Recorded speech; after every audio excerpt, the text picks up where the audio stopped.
Bismillahirrahmanirrahim. Assalamualaikum warahmatullahi wabarakatuh. Allahumma sholli ala sayyidina Muhammad wa ala sayyidina Muhammad. Alhamdulillah kita berjumpa lagi di pagi hari, pagi yang begitu sejuk, angin sepoi-sepoi, udara agak dingin ya. Alhamdulillah. Masya Allah, kita jumpa lagi dalam acara Psikologi Keluarga bersama Ustadz Husin Alatas, Ustadz Abu Bakar Baraja, dan Mbah Haji Nur. Alhamdulillah sudah berada di sini semuanya. Kasus yang masuk ke meja redaksi adalah tentang seorang istri yang punya suami, ini suami yang kedua, dikasih perusahaan juga, disuruh jadi manajernya, tapi kadang-kadang menjadi terbengkalai, dan suami ini cerewet. Istrinya bertanya apakah kita lanjut atau tidak, nanti detailnya akan disampaikan oleh Mbak Haji Nur. Baik, kita mulai acara ini dengan membaca Al-Fatihah. A'udzu billahi minasy syaithanir rajim. Bismillahirrahmanirrahim. Alhamdulillahi rabbil alamin. Ar-Rahmanir Rahim. Maliki yaumiddin. Iyyaka na'budu wa iyyaka nasta'in. Ihdinas siratal mustaqim. Siratal ladzina an'amta 'alaihim ghairil maghdubi 'alaihim waladdallin.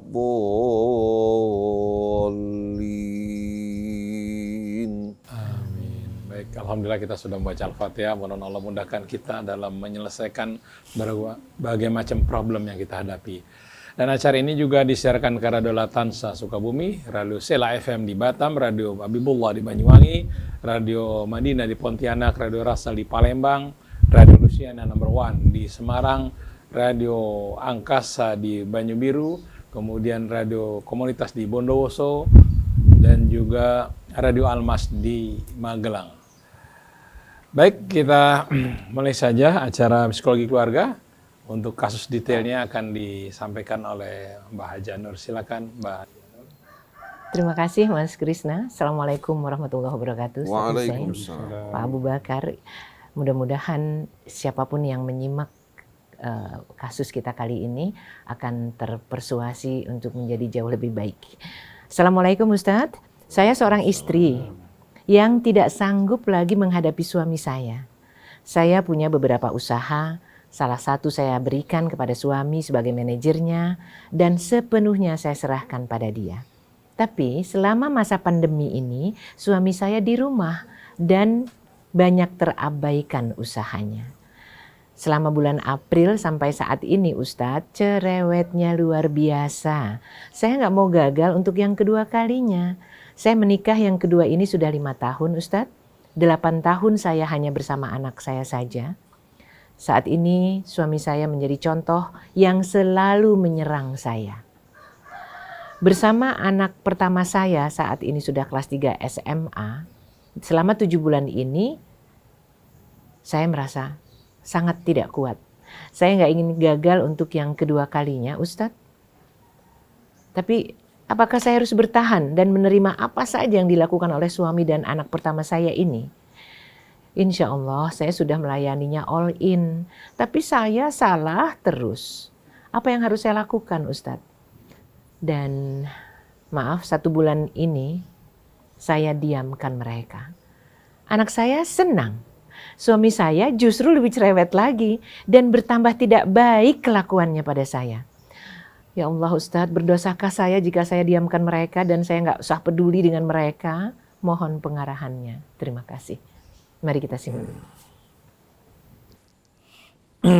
Bismillahirrahmanirrahim. Alhamdulillahi rabbil alamin. Allahumma salli wa sallim wa barik ala abdika wa rasulika Sayyidina Muhammadin wa alihi at-tayyibin wa sahabatihi al-ghurril mayamin wa tabi'ina lahum bi ihsanin ila yaumiddin. Subhanaka la ilma lana illa ma 'allamtana innaka antal alimul hakim wala haula wala quwwata illa billahil aliyyil azim. Rabbana zidna ilman wa alhiqna bis-salihin. Amma ba'du. Ikhwan akhwat, Bapak Ibu, kepada seluruh pendengar, pemirsa Rasil TV dimanapun Anda berada, Ustadz Abu Bakar Baraja yang menemani kita pagi hari ini, yang datang dengan membawa harapan bagi mereka-mereka yang berduka, yang bersedih, yang mengalami kebingungan. Insya Allah beliau memberikan jawaban-jawaban yang menyejukkan hati, didampingi oleh Ustadz Muhammad Krisna yang tidak asing lagi bagi kita semua. Begitu pula Ibu Hajjah Nur yang membawa cahaya, penerangan, Atet dan semua kru yang menemani kita. Ada tamu kita Bapak Ibrahim Thalib. Begitu pula putri-putri kita ini Haro dan Oktav yang melakukan pelatihan. Kepada semua kaum muslimin muslimat, kepada seluruh anak bangsa, salamullahi alaikum warahmatullahi wabarakatuh. Kasus yang kita hadapi pagi hari ini, seorang wanita setelah dia menjanda selama 8 tahun, dia menikah lagi dengan seorang pria dan sudah berlangsung selama 5 tahun. Wanita ini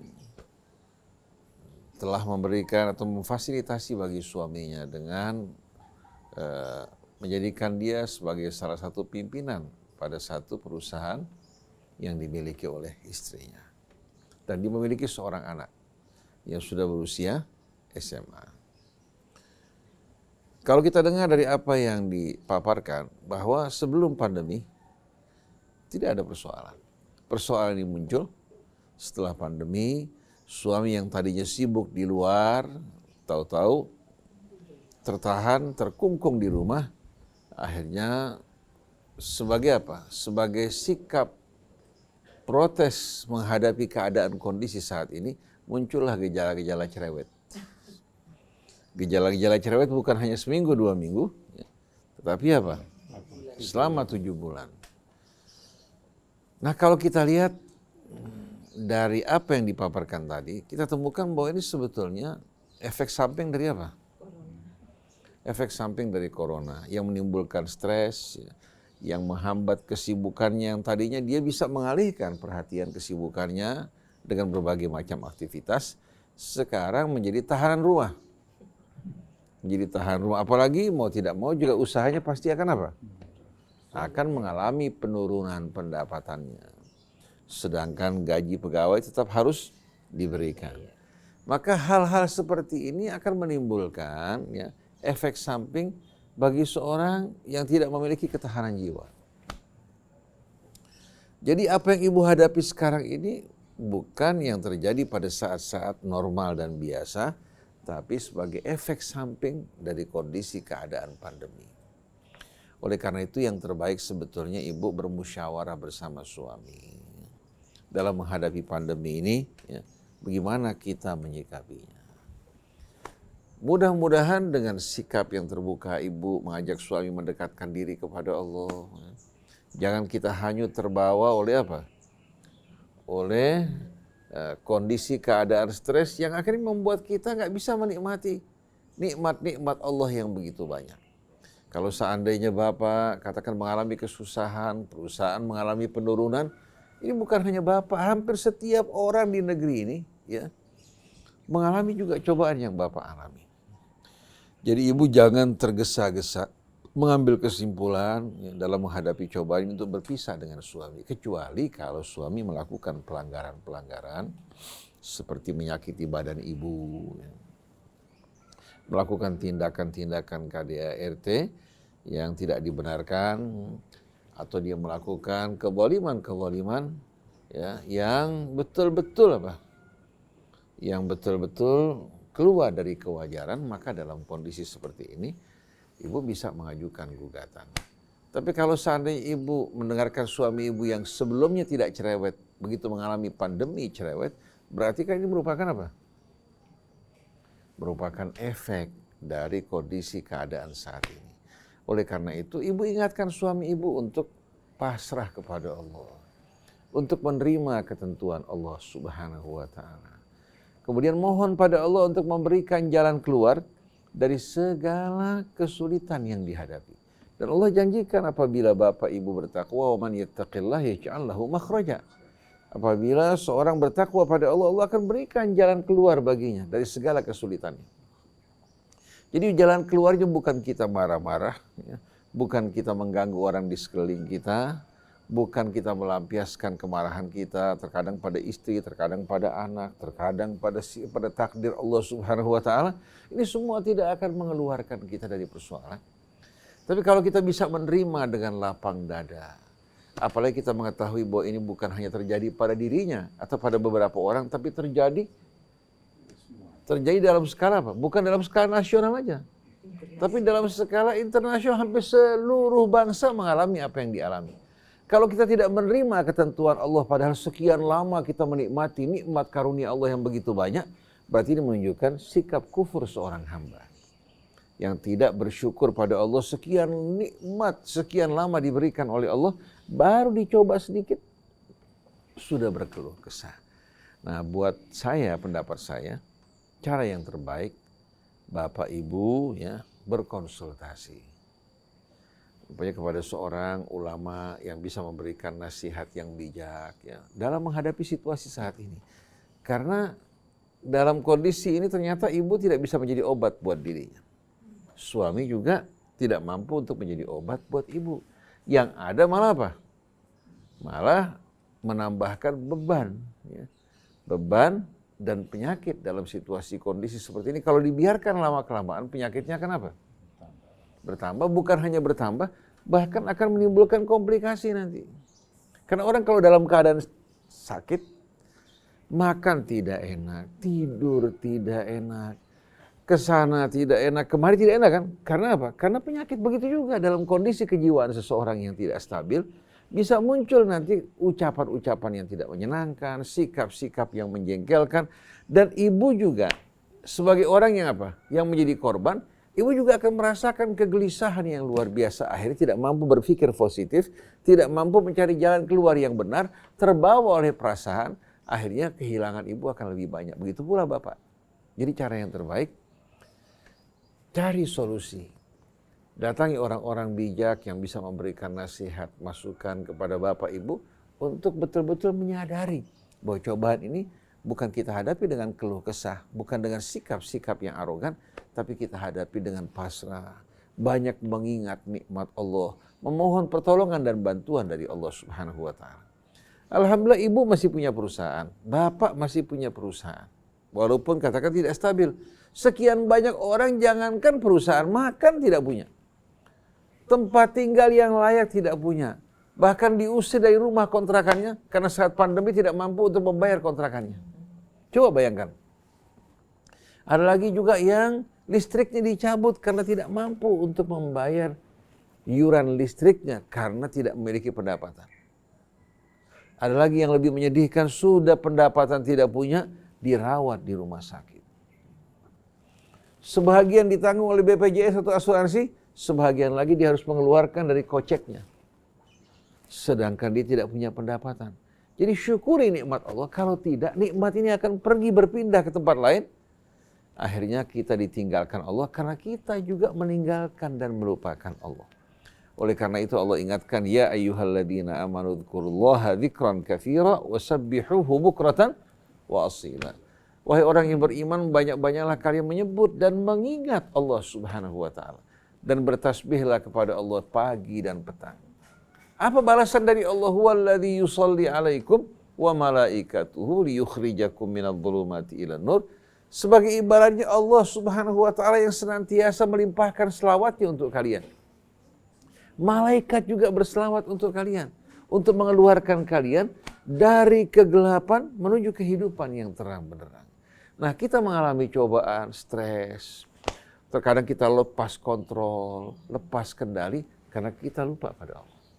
Tapi kalau kita ingat Allah, kita menyadari tidak ada sesuatu yang terjadi tanpa izin Allah. Tidak ada satu benda yang bergerak ataupun berdiam, melainkan semua dengan izin Allah.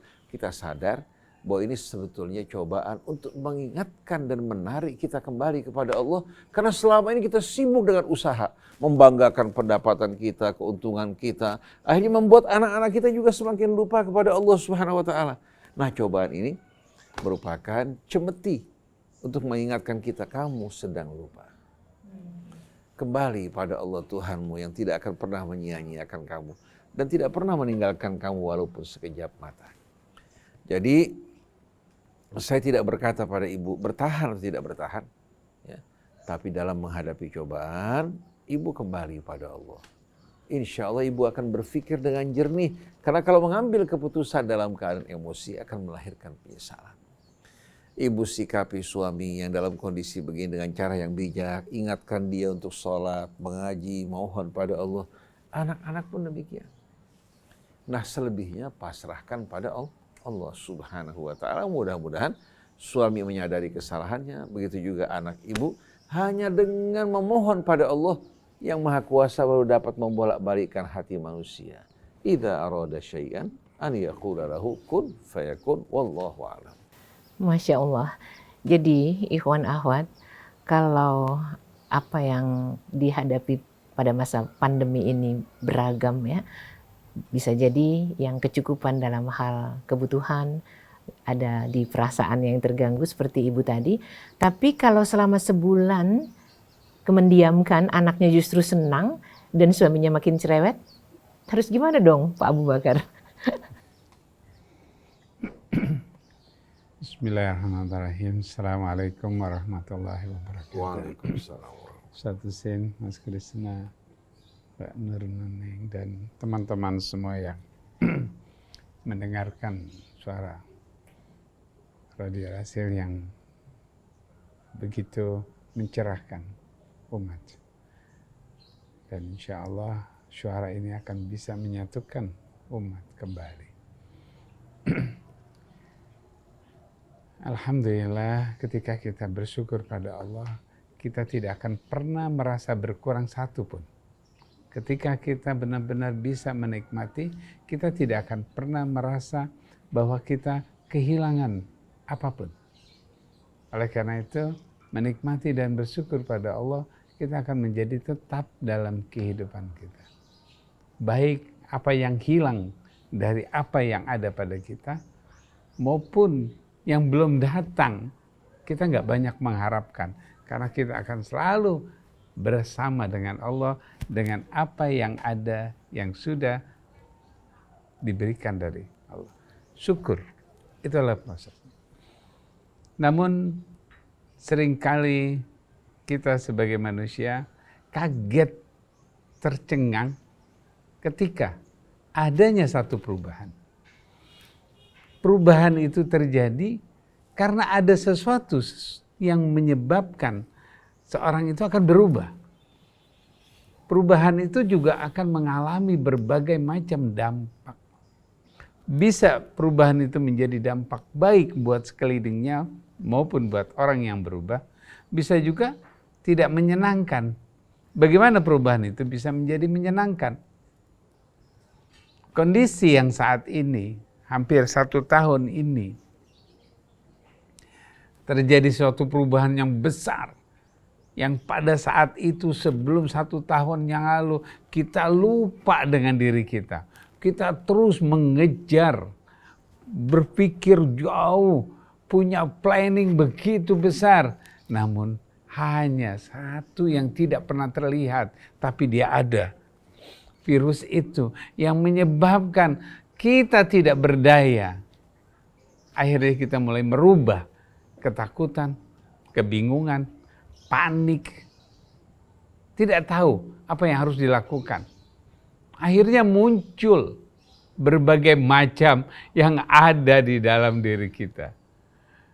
Harapan-harapan yang begitu pupus, hilang dan tidak pernah kita pikirkan. Keinginan-keinginan kita yang di depan mata sudah hilang begitu saja, yang membuat diri kita menjadi tertekan.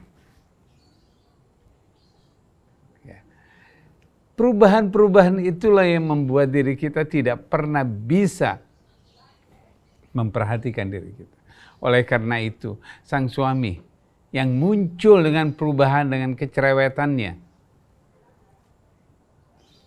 Sang anak yang nggak tahu menau, ngelihat bapak tirinya, ayah tirinya lagi cerewet, dia ikut juga cerewet. Mungkin keluarga yang lain juga masih kebingungan. Mereka bertanya-tanya karena mereka tidak kembali. Mereka tidak memperhatikan apa yang bisa kita lakukan. Dia bingung, nanti bagaimana kalau ini nggak bisa ini, nggak bisa itu, nggak bisa keluar, nggak bisa pergi ke sana, nggak bisa melakukan ini. Itu yang terpikirkan sehingga dia tidak pernah lagi melakukan sesuatu. Akhirnya apa yang terjadi? Berbagai macam pikiran itu, keinginan-keinginan, kebutuhan-kebutuhan, harapan-harapan yang berhenti di dalam pikirannya, maka dia keluar berantakan. Itu yang disebut dengan cerewet. Akhirnya keluarnya berantakan, yang di hadapan dia, sang istrinya, semacam dia, apa saja, ditaruh makanan, dia bilang, ih makanan ini terus. Gak ada makanan pakai model Gojek sekarang. Ya, dikirimin, kita bosen nih makan kayak gini terus. Yuk kita pergi ke restoran, gak boleh. Dengan berbagai macam pikiran itu, akhirnya itu yang terjadi. Kita nggak pernah kembali.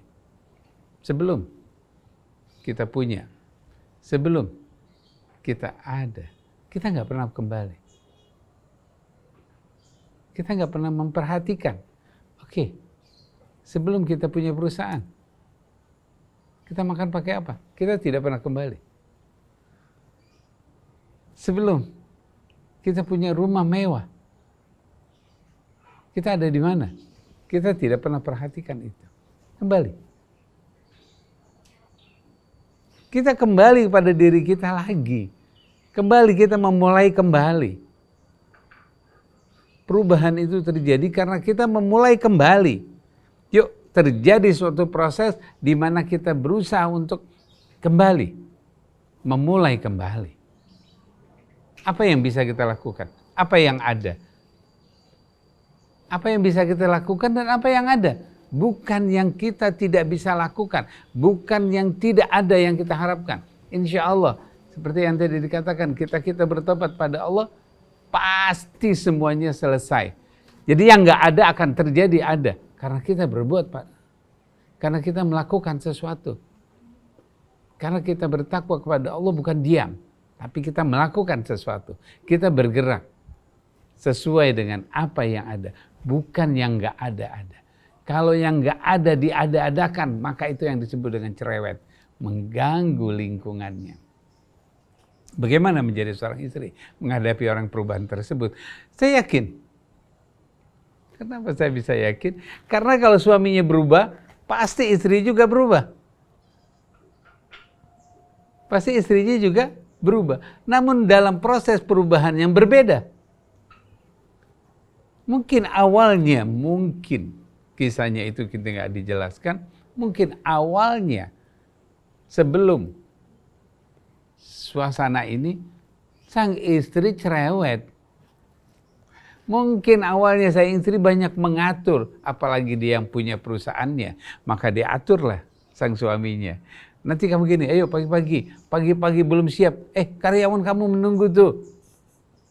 Oh ya, siap. Bisa saja itu terjadi. Maka ketika sampai di rumah, sekarang di rumah saja, sang istri diam. Mau nyuruh kemana? Mau suruh pergi ke kantor? Nggak boleh. Suruh ngeliat laptop. Buka laptop, udah ditinggal lagi.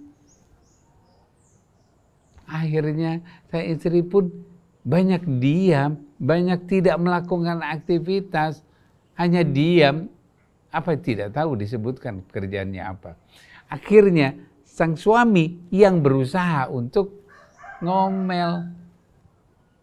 Jadi kebalikannya. Nah ini bisa terjadi, mungkin itu terjadi. Oleh karena itu kembali, kita tidak mempermasalahkan perubahannya istri, perubahannya suami, tidak. Tapi bagaimana kita memulai kembali. Aktivitas apa yang bisa dilakukan? Yuk, kembali. Ketika kita mengalami penurunan, kita mampu mengimbangi. Bukan kita turun itu kemudian kita tidak bisa. Di dalam rumah tangga perlunya ada keseimbangan. Kondisi apapun ketika kita naik, kita harus mengimbangi. Janganlah istri yang naik terus, sang suami gak bisa apa-apa. Itu dompleng. Timpang. Yang terjadi tidak enak dilihatnya. Maka hubungan pun tidak akan terjadi harmonis. Namun, kalau kita mampu mengimbanginya, kan, kembali kepada situasi yang seimbang. Jangan diam. Kalau kita diam, sang suami merasa tidak nyaman. Mulailah aktivitas baik, kata-kata yang baik, perilaku yang baik, ya, membuat suasana di rumah menjadi yang baik, yang nikmat, maka semua itu akan kembali kepada keseimbangan. Kalau kita mampu kembali kepada keseimbangan, insya Allah cerewetnya sang suami berubah. Kalau kita bisa kembali kepada keseimbangan, sang anak akan menunjukkan aktivitas yang baik. Ya. Ketika didiamkan oleh ibunya, anak itu senang karena awalnya cerewet juga si ibunya, sehingga ketika didiemin, si anak juga senang. Itu merupakan tanda. Anak itu menyenangkan diam, karena tidak pernah diomelin lagi, tidak pernah disuruh-suruh, tidak pernah diperlakukan, maka dia diam. Oleh karena itu kembali, tetap kita menyuruh anak kita sebagaimana mestinya. Tetap kita berkomunikasi dengan suami sebagaimana mestinya. Dia cerewet, ketika kita melakukan sesuatu dia ngomel. Ih, kenapa kamu begitu? Kamu kok kurang dandannya? Kamu kok diam aja sekarang? Kok gini? Gak perlu ada respon, gak perlu kita komentar. Itulah yang menyebabkan kita mengalami penurunan sehingga gak seimbang. Ketika cerewetnya suami, kita terima, kemudian kita komentarkan dalam pikiran kita, maka kita akan menekan diri kita. Tekanan diri kita itulah yang membuat ketidakseimbangan dalam rumah tangga. Oleh karena itu naikkan. Bukan berarti kita cerewet lagi, tapi bagaimana mengimbangi komunikasi itu. Ketika sang suami cerewet, tinggalkan cerewetnya, tunjukkan apa yang terbaik, bagaimana komunikasi yang baik. Itu yang penting. Jadi, kembali kepada keseimbangan bersama. Perubahan itu akan terjadi, maka keseimbangan tidak akan pernah berubah. Ketika berkeluarga, adanya keseimbangan, maka hidup tentram. Oleh karena itu, kembali kepada keseimbangan. Bagaimana? Sang istri menjadi istrinya, sang suami menjadi sang suaminya, anak menjadi anak. Bagaimana membentuk? Siapa yang mampu melakukan? Siapa yang mampu mengkoordinasinya?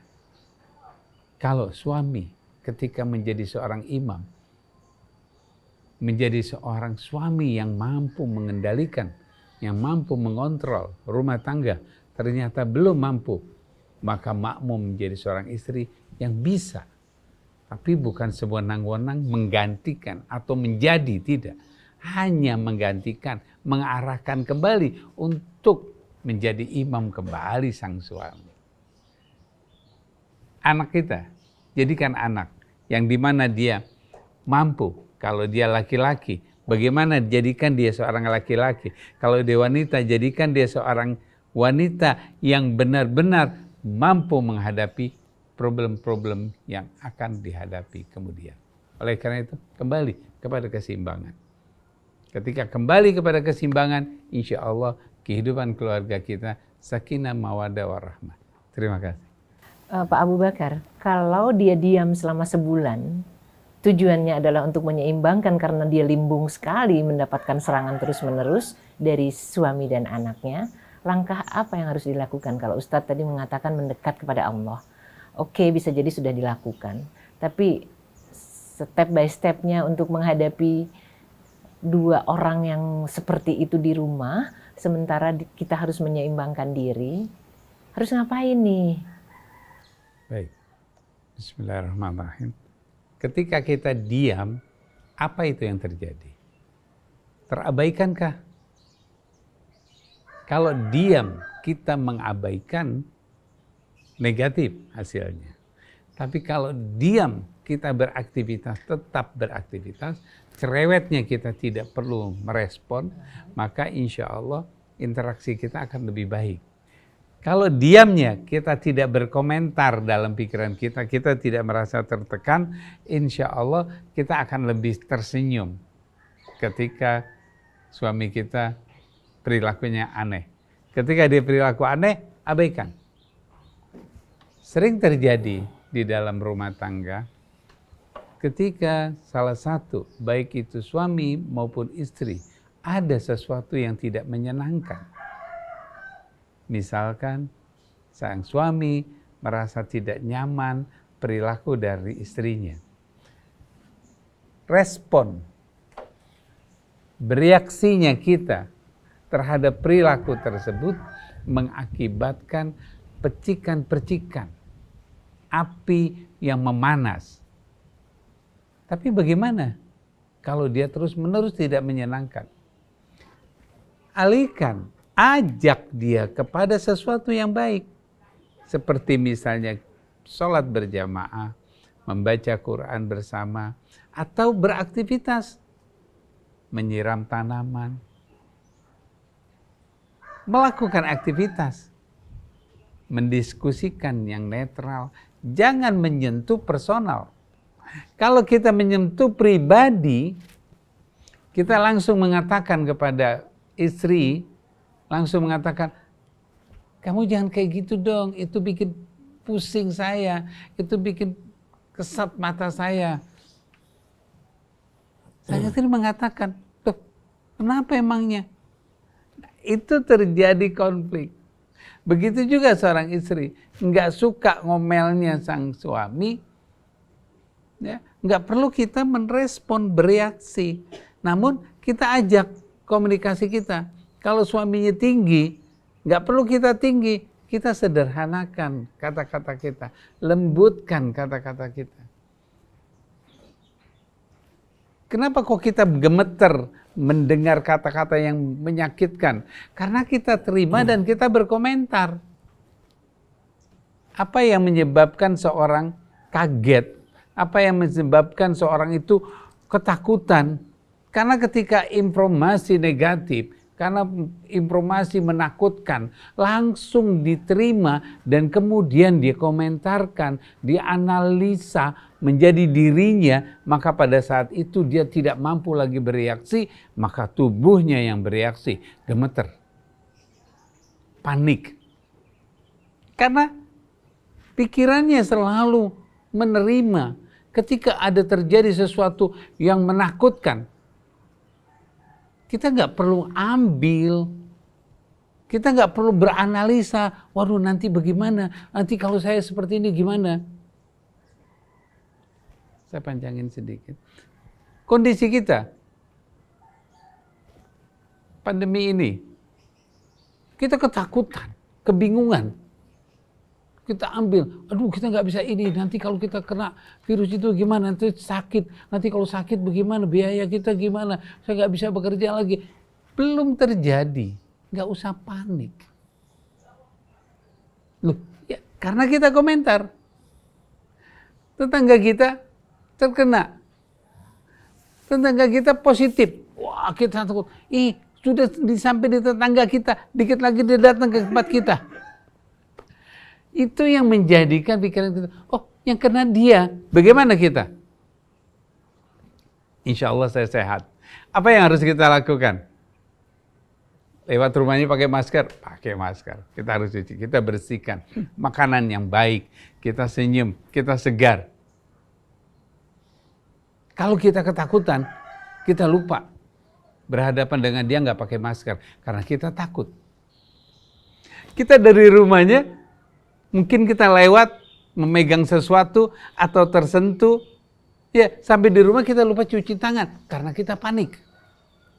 Karena kita komentar. Oleh karena itu, kejadian apapun, ya kita lihat apa yang terjadi. Bukan yang terjadi dalam pikiran kita. Bukan yang terjadi kepada diri kita. Bukan yang terjadi dia. Apa yang bisa kita lakukan? Jaga diri kita. Perhatikan diri kita. Perhatikan keluarga kita. Perhatikan apa yang ada di sekitar kita. Untuk tidak terjadi sesuatu. Itu yang terbaik. Jadi bukan diam. Kembali kepada pertanyaannya, kalau diam 1 bulan, anak itu senang, suami bertambah cerewet, iya, karena kita diamnya kesel. Karena diamnya kita kesel, kenapa sih berubah kayak gini? Kalau kita kesel, si anak senang didiemin. Yang baiknya dia harus disuruh, dia beraktivitas, nggak diam dengan handphonenya. Kita diam kan dia senang main handphone terus dari pagi sampai sore di kamarnya. Nggak tahu apa yang dikerjakan. Sang suami kebingungan, didiemin. Dia pengen berinteraksi, dia pengen kalau misalnya di rumah didiemin, dia pengen keluar nggak bisa. Coba kalau kita didiemin, sang suami keluar langsung ke perusahaannya, langsung pergi kemana-mana, dia senang, dia bisa berkomunikasi dengan orang lain. Di rumah nggak bisa dikomunikasikan. Oleh karena itu, bukan diam. Bagaimana kita mampu berinteraksi, bukan berkomentar. Bukan berkomentar. Tapi apa yang bisa kita lakukan? Lakukan saat ini. Lakukan yang bisa kita lakukan di sini. Bukan nanti. Nanti kalau sudah selesai 2 tahun yang akan datang, pandemi ini sudah selesai. Nanti saya akan begini, saya akan begini. Kita tidak bisa berbuat apa-apa. Saat ini apa yang bisa kita lakukan? Nanti akan lebih dari apa yang bisa kita lakukan di saat ini. Insya Allah seperti itu.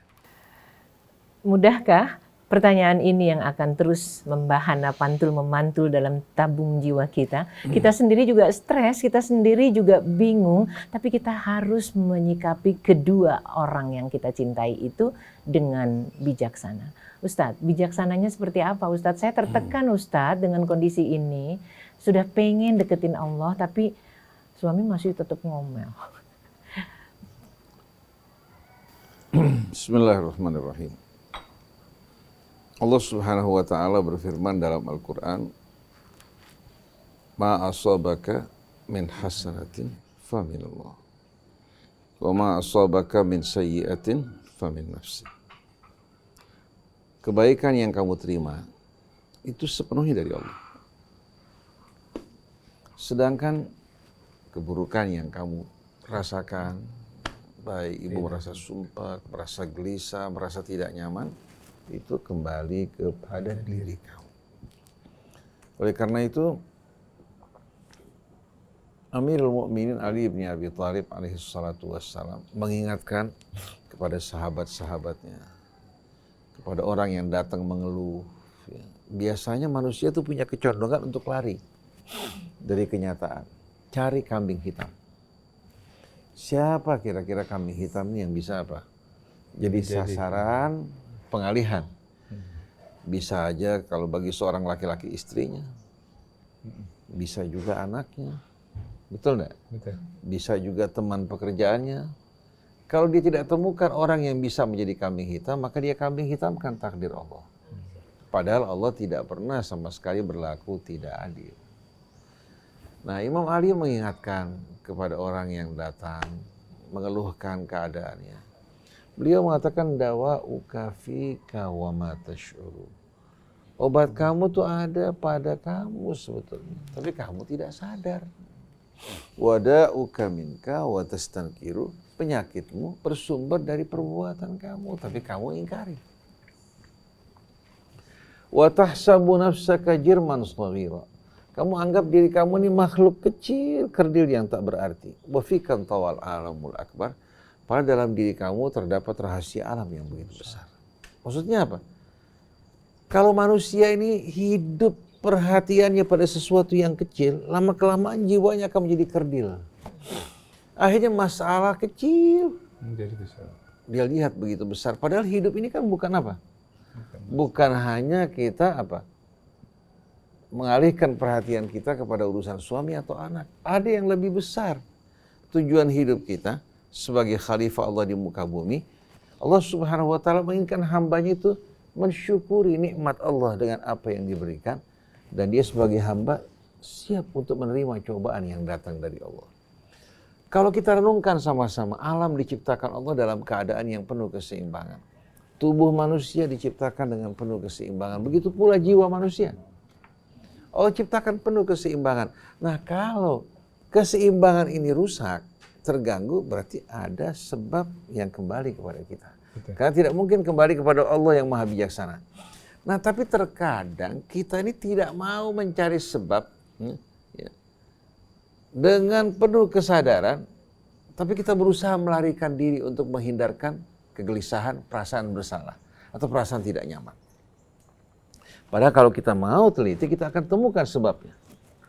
Dan sebab dari berbagai macam cobaan yang menimpa kita sebetulnya kembali kepada diri kita.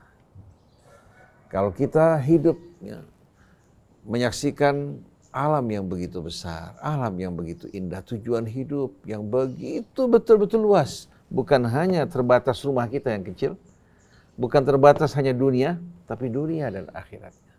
Apa yang ibu dan bapak alami dalam kehidupan dunia, dan bapak lakukan, itu kelak akan ada imbalannya.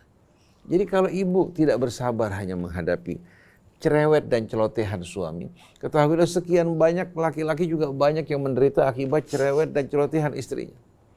Nah, kalau setiap orang yang mengalami cobaan ini memilih untuk berpisah, apa jadi? Nah, kalau ibu bisa melihat kekurangan suami dalam satu sisi, kira-kira ada nggak kebaikan sama dia?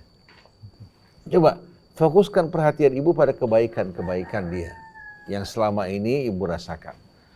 Kalau seandainya ibu hanya bisa melihat semuanya keburukan, kemudian tidak ada kebaikan sedikit pun dari suami ibu, ya, secara objektif ibu bisa melihat tidak ada kebaikan sama sekali, ya memang tidak ada artinya ibu hidup bersama. Karena kebersamaan tujuannya apa? Untuk saling melengkapi satu dengan lainnya, saling menyempurnakan. Tapi saya yakin kalau seandainya suami ibu kurang di satu sisi, pasti ada kebaikan-kebaikan yang lain yang ibu rasakan. Begitu juga laki-laki, jangan suka fokus terhadap hal-hal yang buruk pada pasangan kita. Coba buka mata kita, hati kita untuk melihat kelebihan-kelebihan, kebaikan-kebaikan. Kalau di hari tua, ya, cerewet, coba pada masa mudanya bagaimana terhadap ibu atau istri terhadap bapak. Oleh karena itu, Sayyidina Umar Ibnul Khattab radhiyallahu anhu, sebagaimana yang sering saya ceritakan dalam psikologi keluarga ini, satu orang datang kepada Sayyidina Umar untuk mengadukan istri yang cerewet dan bawel. Makin tua biasanya emosi makin apa? Labil. Ya, makin labil kan? Kalau dulu masih segar, masih sehat. Kalau yang muda-muda menghadapi guncangan bisa lebih tahan. Kalau yang tua ini kadang-kadang mendadak tensinya tinggi, debar-debar ya, atau katakan dalam kondisi ya di mana apa? Tubuhnya sakit, tidak nyaman, akhirnya membuat dirinya apa? Membuat dirinya akhirnya melakukan reaksi-reaksi di luar kendalinya. Begitu juga terkadang laki-laki juga begitu. Yang tadinya bijak, baik, tahu-tahu makin tua makin apa? Ya, bisa karena efek dari penyakit tensinya tinggi, atau katakan HB-nya, atau disebabkan karena apa? Karena pengaruh-pengaruh eksternal yang membuat rupanya tidak tahan, akhirnya tidak maksudnya untuk menyakiti ibu, tapi keluar. Nah, untuk berhadapan dengan semua ini, jangan hati ibu jadi black box. Jangan jadi black box. Walaupun warnanya orange, di pesawat itu ada black box-nya. Ya, warnanya orange sebetulnya. Disebutnya black box, kotak hitam. Apa semua yang masuk ke dalam tidak akan keluar. Nah, kalau begini caranya repot. Ibu kalau masuk makanan terus-menerus tidak keluar, kan ibu akan rasakan perasaan yang tidak nyaman. Oleh karena itu pilih ya, yang masuk itu yang baik, yang buruk buang. Yang kotor buang. Jangan simpan di hati. Ibu lihat kelebihan-kelebihan pasangan ibu, suami ibu. Insya Allah ibu bisa memaklumi kekurangannya. Nah, ketika Sayyidina Umar mendengar orang ini yang mengadukan istrinya yang cerewet, waktu sampai di pintu Sayyidina Umar, dia lihat istri Sayyidina Umar juga lagi mengangkat suaranya. Orang Arab ya, di negara Arab itu kita lihat suara mereka cukup tinggi. Beda dengan orang-orang Indonesia. Orang Indonesia masih lebih apa? Lebih kalem walaupun sudah emosi, ya, tapi suaranya masih cenderung apa? Kalau di sana bahkan dalam bicara humor saja suaranya agak tinggi kan? Jadi orang ini bilang ternyata Amirul Mukminin juga berhadapan dengan kondisi yang sama. Hampir tidak ada rumah tangga yang lepas dari apa? Dari serba-serbi seperti ini. Dia mengatakan, dia Amirul Mukminin, saya datang ingin mengadukan urusan saya. Istri saya cerewet, bawel. Ternyata saya jumpai kondisi keadaan juga istri kamu sama.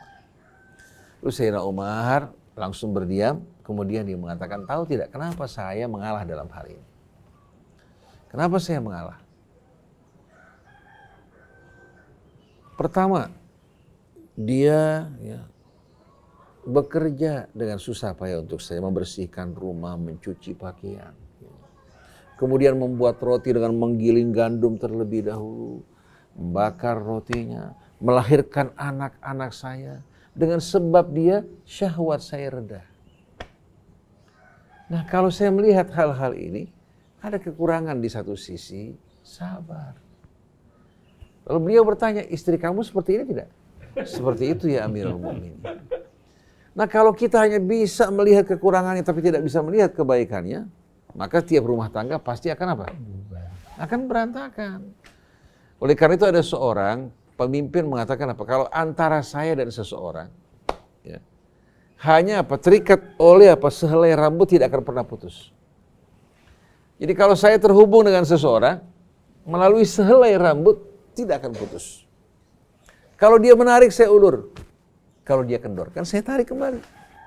Nah, manusia terkadang dia harus mengulur. Jangan dia lihat dirinya, ya, kebesarannya, tidak pantas si fulan berbuat ini. Jangan. Ini akan menimbulkan apa?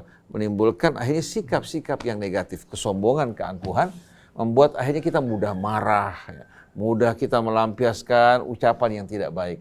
Tapi kalau kita menyadari diri kita dengan nikmat yang ada pada kita, itu karunia Allah, bukan untuk kita banggakan. Kekurangan yang ada pada apa? Orang di sekeliling kita, cobaan, seharusnya bimbing dengan cara yang baik. Betul nggak?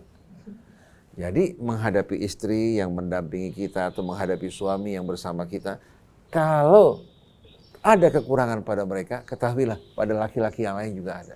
Pada wanita yang lain juga ada. Dan ibu juga pasti punya kekurangan.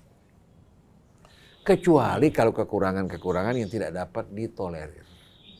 Dia meninggalkan sholat, minum minuman keras, menggunakan tangannya melakukan kekerasan pada apa?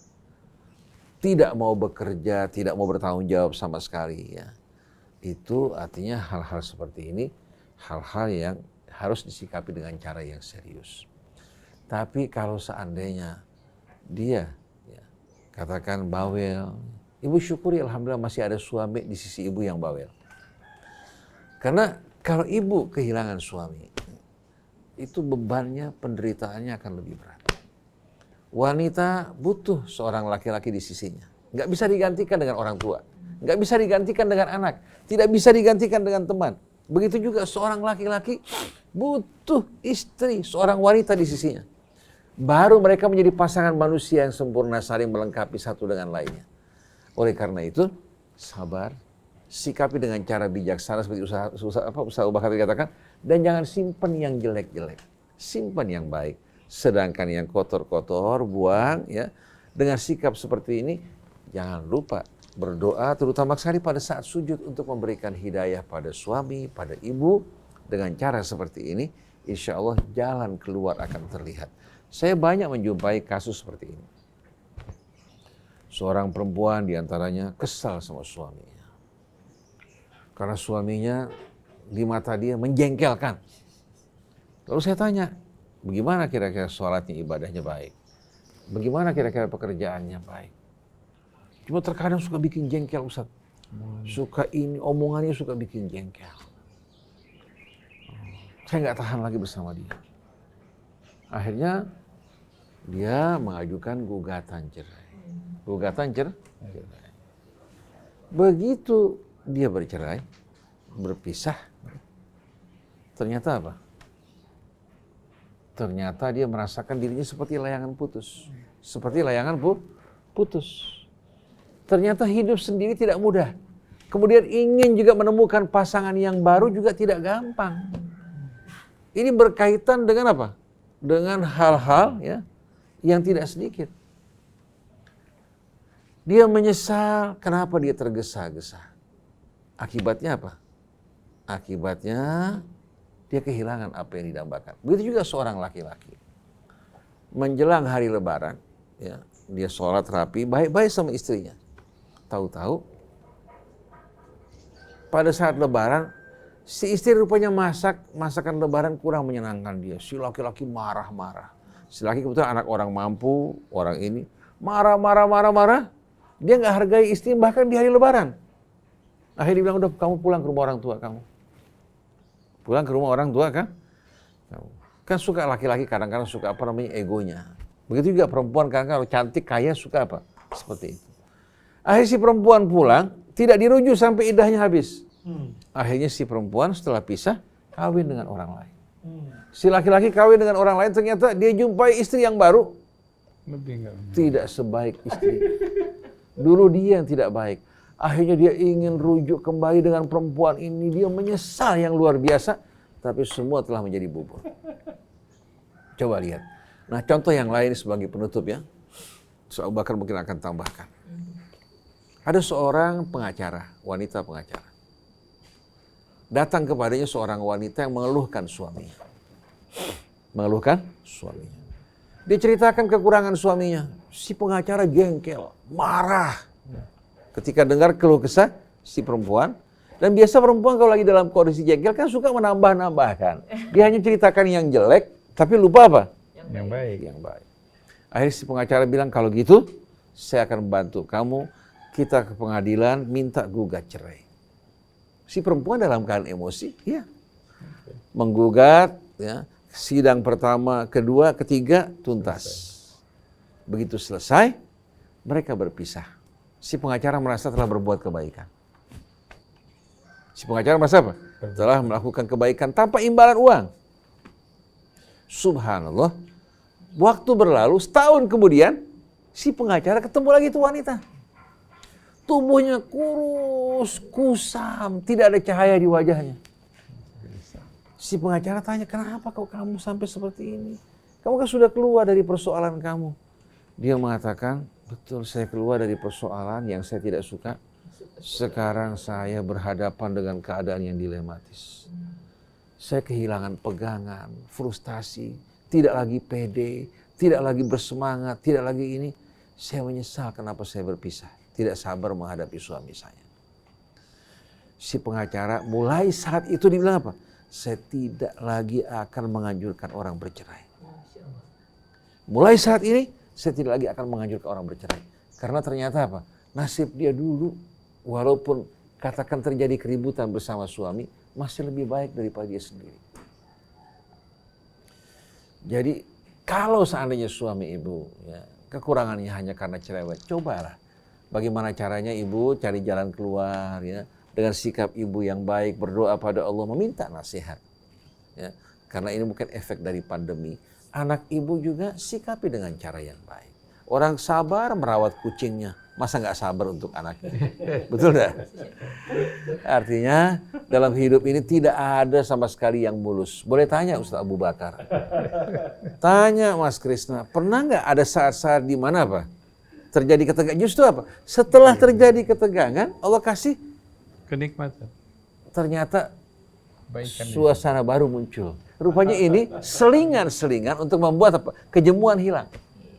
Kerinduan kembali membara dan menghangat. Yang tadinya bermuka asam, ternyata habis asam, manis kembali.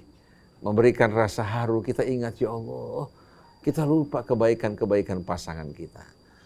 Jadi hidup ini kalau dihadapi dengan cara yang baik, melihat tujuan yang lebih besar, insya Allah masalah kecil bisa kita lintasi. Saya kira efek dari pandemi bukan hanya pada bapak, pada ibu juga. Karena mungkin dulu ibu bisa menghadapi dengan tenang, tapi sekarang, jadi ya, tenang. iya. Jadi jangan ibu mau jadi black box, tapi hendaknya menjadi kotak yang bisa membuang hal-hal yang tidak baik, yang tersimpan hanya hal-hal yang indah. Begitu dibuka, kita buka seperti orang membuka jendela, menjumpai kebun yang amat indah dengan buah-buahnya. Sedangkan duri-duri alang-alang cabut, ganti dengan pohon-pohon yang baik. Mudah-mudahan Allah berikan kebahagiaan buat Bapak Ibu, buat kita semuanya. Wallahu a'lam. Jadi masih ada waktu 2 menit. Kalau sabar itu cuma 5 huruf tapi susah banget. Bagaimana komentar Anda? Bismillahirrahmanirrahim. Ketika kita melihat sesuatu, kalau kita suruh sabar, kadang-kadang konflik, benturan. Tapi kita rubah. Terjadi perubahan cerewet, kita katakan, itu bukan suami saya. Yang cerewet bukan suami saya. Ketika kita nggak suka dengan perilakunya, katakan, itu bukan suami saya. Ketika dia lakukan kebaikan, ini suami saya. Sehingga yang kotor tidak bisa kita terima, yang baik masuk ke dalam pikiran kita. Oleh karena itu kita tidak akan pernah mengalami ketegangan ketika kita tidak terima. Kita katakan, bukan suami saya. Anak saya ngelawan, itu bukan saya. Bukan anak saya adalah yang baik. Suami saya yang baik. Ketika suami kita melakukan kebaikan, kata-kata kebaikan, katakan, itu suami saya. Insya Allah kita tidak akan pernah tegang. Amin. Insya Allah. Terima kasih. Masya Allah. Jadi ya udah deh, sediain aja satu kotak oranye, semua yang jelek-jelek masukin situ. Nggak usah kita bongkar-bongkar, yang kita ingat, yang kita kenang, yang selalu membuat kita dekat dengan orang-orang di sekitar kita. Semakin dekat kita dengan Allah. Ya Mas Krisna bikin kotak buat nyimpen yang jelek-jelek. Nanti tinggal dibuang di lautan. Sayang sekali waktu kita habis, Mas Krisna. Ya, pokoknya ada catatan yang kita bisa ambil. Penyakitmu bersumber olehmu, obatnya juga ada di kamu. Banyak-banyaklah bersyukur, karena Allah akan menambah kenikmatan apabila kita terus bersyukur, dan banyak-banyaklah sabar. Terima kasih atas perhatian Anda semuanya. Terima kasih Ustaz Hussein, Ustaz Abu Bakar Baraja. Kita akan jumpa lagi pada minggu depan. Saya Muhammad Krisna, sini juga ada Bang Ibrahim Talib, ada Atep pada kamera, juga Okta dan Haura, Anis Mualim, juga Fahri, dan Yusuf Subangkit mohon pamit. Wabillahi taufiq wal hidayah. Wassalamualaikum warahmatullahi wabarakatuh.